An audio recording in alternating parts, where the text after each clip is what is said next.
नसरीन, ये जगह काफ़ी महंगी है, हमें कहीं और चलना चाहिए। पागल मत बनो ज़ैनब, अगर पैसे ना होते तो मैं तुम्हें यहाँ लाती भी नहीं। और खुदा को मानो, क्या हम डिजर्व नहीं करते कि अच्छी जगहों पे जाके बैठें?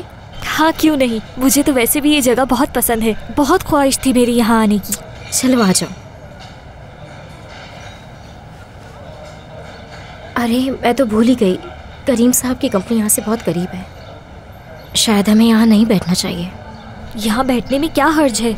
यार मेरा मतलब, मैं उनके घर पे काम करती हूँ, अगर किसी ने मुझे यहाँ देख लिया और उन्हें बता दिया तो? लेकिन तुमने जब मुझसे कहा था तो मुझे लगा तुम करीम साहब के साथ उनके घर में रहती हो।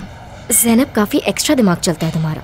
हाँ मैं रहती हूँ उनके साथ, लेकिन इतना आसान नहीं है कि उनकी फैमिली का हिस्सा बन जाऊँ, हर चीज़ में वक्त लगता है। जो भी है ये बहुत अच्छा है, कम से कम इस तरह तुम्हारे पैसे तो बच जाते हैं। उफ ज़ैनब बस भी करो, तुम तो इस तरह सवाल जवाब कर रही हो जैसे मेरे पैसों का हिसाब तुमने रखना है। अरे नाराज़ क्यों हो रही हो, ऐसे ही कह रही हूँ।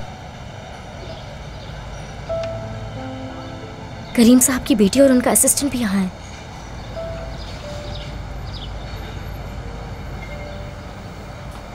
नसरीन, क्या तुम अब भी यहाँ बैठना चाहोगी? मैं और घर भी कह सकती हूँ। हाँ मुझे तो बस ये डर है कि करीम साहब ना आके देख लें मुझे। जब तक वो मेरे साथ हैं कोई भी मेरा कुछ नहीं बिगाड़ सकता।